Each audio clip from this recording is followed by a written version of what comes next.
Blessings to all the beautiful souls of the universe. It's Khai here, and I hope you're having a beautiful day. Thank you so much for tuning in. I wanted to provide a little bit of value today with the hopes that you make some shifts and make some changes in your life from watching this video. So if I look back on my life and I think about the little things that I slowly started to change in order to create rapid results and start to create a life that was more meaningful, more impactful, more powerful, more courageous. There are three main things that I really started to shift in my life in order to start to get amazing results.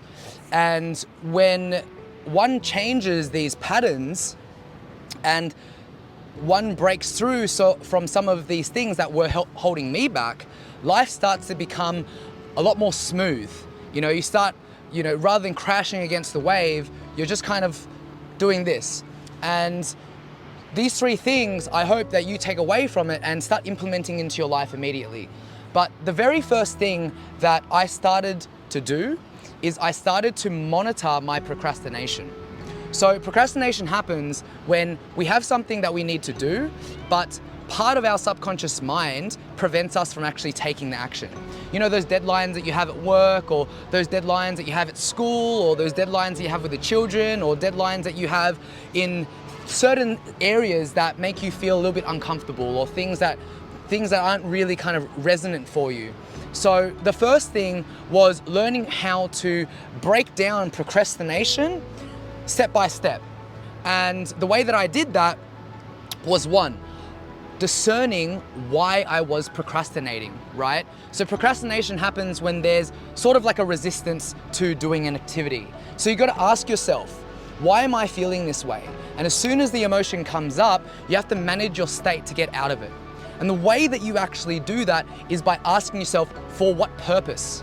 For what purpose do I need to do this activity? For example, let's say you want to go to the gym, right?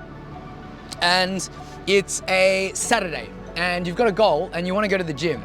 And you keep on telling yourself, I'm going to wait until Monday. I don't know if that resonates with you, but it's definitely a common theme that's happened in my life. And you wake up on that Saturday morning, you're like, man, I'm going to go to the gym and I'm going to work out.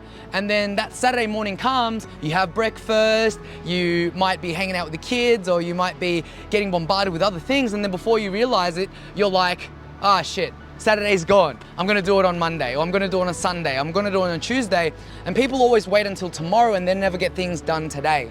So what I basically do is every single night before I go to sleep, I write down on a piece of paper what I actually need to accomplish for the next day, right? I believe that a day one happens the day before or the night before. So if you know exactly what you need to do the day before, then what happens is you wake up in the morning and you're like, right, I need to do A, B, and C.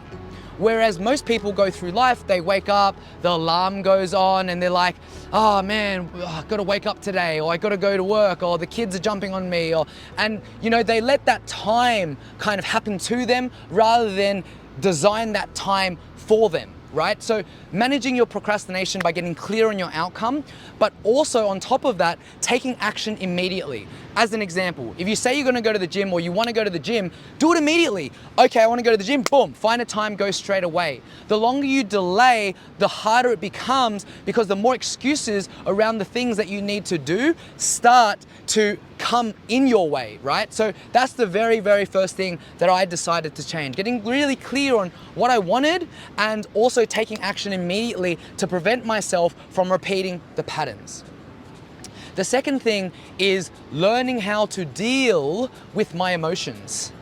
A lot of people live really stressful lives. We live in the technological era, right? And people are moving literally at 1,000,000 miles per hour, me included. We're wired up all the time. We're always kind of like, going through the motions and letting this thing happen to us and this thing happen to us, and letting this Facebook ad distract us, or this YouTube video distract us, or this distract us, or this distracted.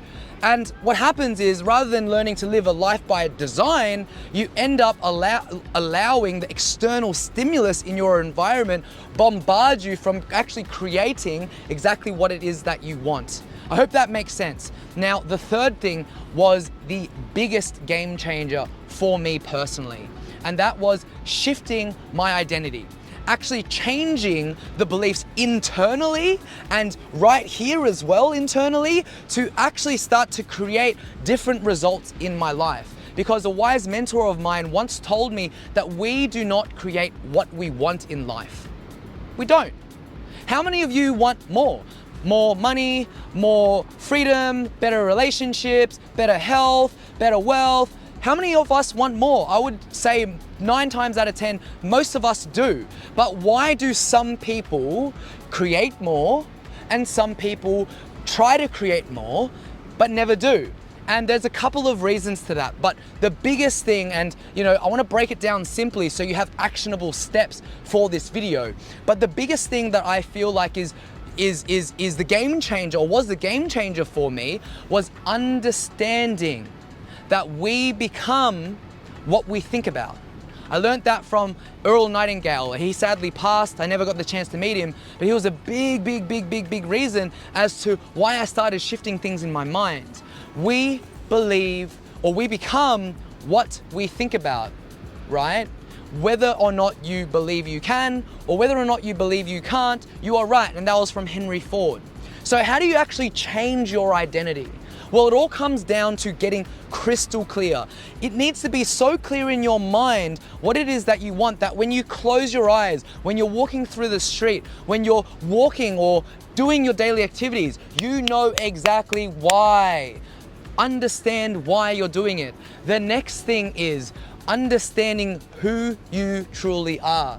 Because until you learn to let go of who you think you need to be, you're going to try to fit into a mold around you.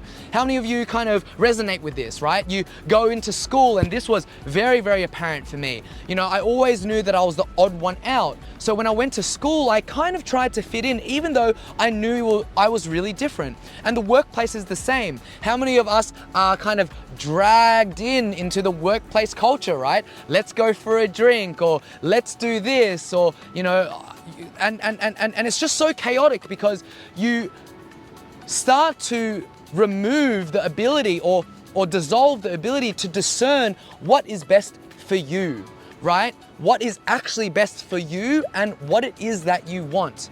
So those 3 things I really hope are valuable, and if they were, leave a comment below, because I really hope that from these videos that you get some value. So thanks a heap. Khai.